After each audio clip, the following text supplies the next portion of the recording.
या मालिकेच्या आजच्या भागात आपण पाहणार आहोत, जेव्हा केतकी केदारला कॉल करते तेव्हा तिला मैथिलीचा आवाज ऐकू येतो आणि तो आवाज ऐकून केतकी खूप घाबरते. तर शेखर तिला फोन स्पीकरवर ठेवायला सांगतो. तर केतकी घाबरूनच म्हणत असते की मैथिलीताई तुम्ही, आणि त्यावर शतग्रीव म्हणतो की मैथिली नाही शतग्रीव. आणि ते ऐकून नेत्रा, इंद्राणी आणि शेखर तर खूपच घाबरतात. शतग्रीव म्हणत असतो की 7 वर्षांपूर्वीचा अपूर्ण राहिलेला बदला पूर्ण करण्यासाठी मी आता परत आलो आहे. आता मी कोणालाही जिवंत सोडणार नाही. आणि त्याची ती धमकी ऐकून नेत्रा आणि इंद्राणीला तर पुढे काय करावं तेच सुचत नाही. तर इकडे मेघना घाबरूनच केदारला विचारत असते की केदार सर, हा सगळा काय प्रकार आहे. मात्र केदार तिला काही उत्तर देत नाही. तर दुसरीकडे रीमा खूप घाबरलेली असते, पण अद्वैत तिला समजवण्याचा धीर देण्याचा प्रयत्न करत असतो. आणि ते बघून शतग्रीव हसतच म्हणतो की सुशेन, तू असशील तिचा बाबा, मात्र रीमाच्या अंगामध्ये माझं रक्त आहे, या शतग्रीवाचा वंशच आहे. आणि ते ऐकून अद्वैत आणि केदार खूप घाबरतात. तर रीमासुद्धा रडत असते. आणि त्यावेळी मग केदार पुढे येत म्हणतो की शतग्रीवा, तुला जे काही करायचं आहे ते आमच्यासोबत कर, पण आमच्या मुलीला सोड. तुला माझा जीव घ्यायचा असेल तर जीव घे, पण रीमाला काही करू नको. आणि ते ऐकून शतग्रीव हसतच म्हणतो की तू माझ्याकडे आलेला याचक आहे आणि तुझी इच्छा मी नक्की पूर्ण करणार. तुला तर मी मृत्यूदंड देणारच, पण या रीमाला सुद्धा मी इतक्या सहजासहजी सोडू शकत नाही, कारण या सगळ्यामध्ये तिची खूप महत्त्वाची भूमिका आहे. आणि मग ती हसतच रीमाला म्हणते की चल, आता आपण विधींना सुरुवात करू. आणि मग त्यानंतर ती एके ठिकाणी जाऊन बसते. तर सगळेजण घाबरूनच तिच्याकडे बघत असतात. त्यानंतर मग शतग्रीव डोळे बंद करून एक मंत्र म्हणतो. त्यामुळे अद्वैत, मेघना आणि केदारला असं वाटतं की जणू काही त्यांचे हातपाय कोणीतरी बांधून टाकले आहेत.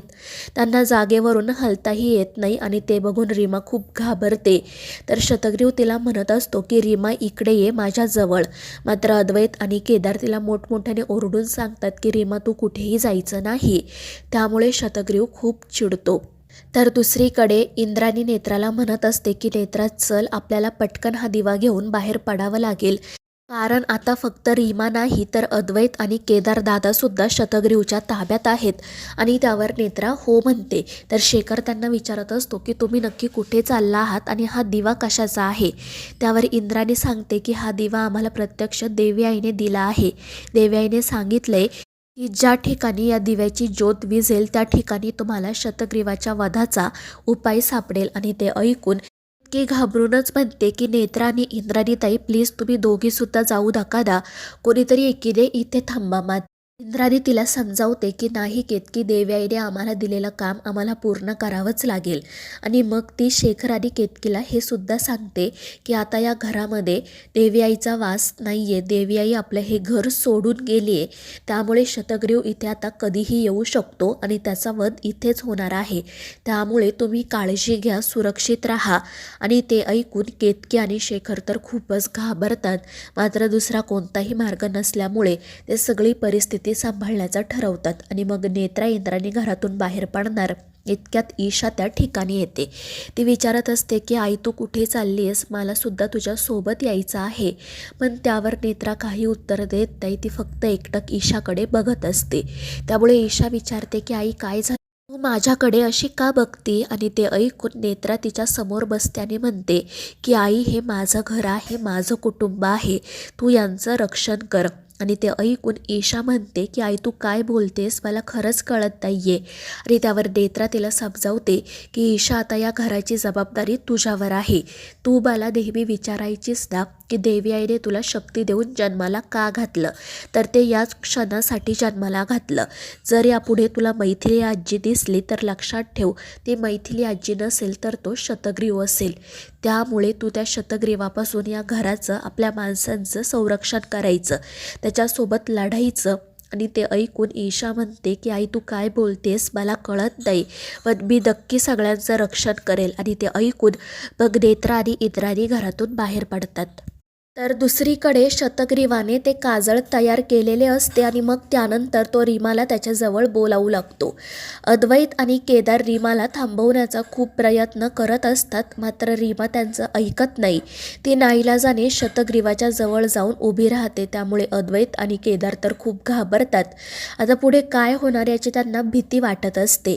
तर शतग्रीव हसतच रीमाकडे बघत असतो आणि मग त्यानंतर तो ते काजळ त्याच्या डोळ्यांमध्ये भरतो आणि त्याच्या डोळ्यांना लागलेलं काजळ पुन्हा रीमाच्या डोळ्यांना लावतो आणि ते बघून अद्वैत खूप घाबरतो आणि मग थोड्याच वेळामध्ये रीमामधील राक्षसी शक्ती जागृत होतात.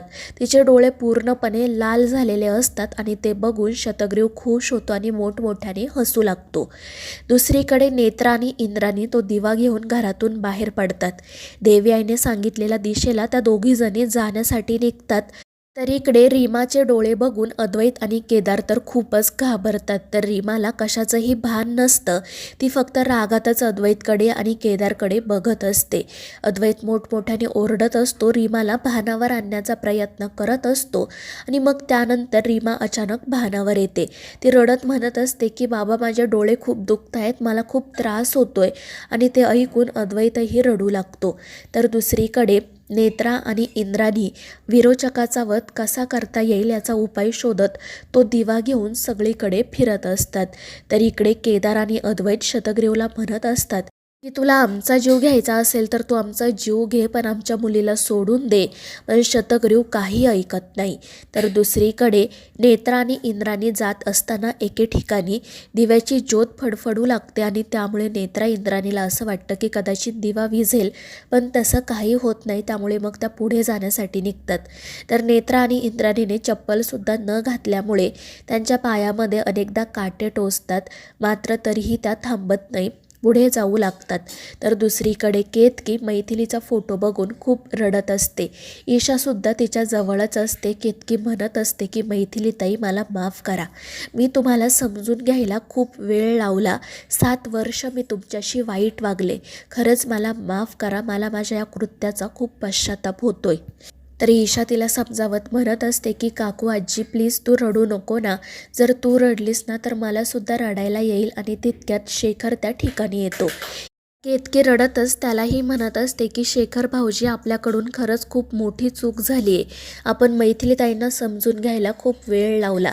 तर शेखरही म्हणत असतो की अगदी खरं आहे, त्यांचा चेहरा रुपालीसारखा होता म्हणून आपण त्यांचा खूप द्वेष केला. फक्त नेत्राने त्यांना समजून घेतलं, आपण मात्र त्यांच्याशी खूप वाईट वागलो. मात्र तरीही त्यांनी कोणताही राग मनात न ठेवता कायम आपल्याला समजून घेतलं. ते आपल्याशी मायेने वागल्या. या घराला त्यांनी आपलं घर बनवलं आणि इतकंच नाही तर आता त्यांनी आपल्यासाठी स्वतःचं बलिदानसुद्धा दिलं. आणि ते ऐकून केतकी म्हणत असते की खरंच आपण त्यांच्याशी खूप वाईट वागलो आणि यासाठी मी स्वतःला आयुष्यभर माफ करू शकणार नाही. तर दुसरीकडे शतग्रीव हसतच रीमाला म्हणत असतो की तुला आता कोणकोणत्या राक्षसी शक्ती मिळतील ते येणाऱ्या काळात कळेलच, मात्र तुला राक्षसी दृष्टिकोन तर नक्कीच मिळेल. आणि ते ऐकून अद्वैत आणि केदार खूप घाबरतात. तर मित्रांनो, या मालिकेच्या पुढील भागांमध्ये आपण पाहणार आहोत नेत्राला एके ठिकाणी ठेच लागते आणि त्यामुळे तिच्या हातातील दिवा खाली पडतो आणि फुटतो, मात्र ती ज्योत काही विझत नाही. आणि मग नेत्रा ती ज्योत हातावर घेऊन पुढे जाण्यासाठी निघते आणि मग एके ठिकाणी ती ज्योत विझते. नेत्रा आणि इंद्राणी त्या ठिकाणी खोदकाम करायला सुरुवात करतात आणि मग त्यांना त्या ठिकाणी एक वस्तू सापडते, मात्र त्यावर कोणत्या लिपीमध्ये लिहिलेलं असतं हे त्या दोघींनाही कळत नाही. तर मित्रांनो, या मालिकेच्या पुढील भागांच्या अपडेटसाठी आपल्या चॅनेलला सबस्क्राईब करा.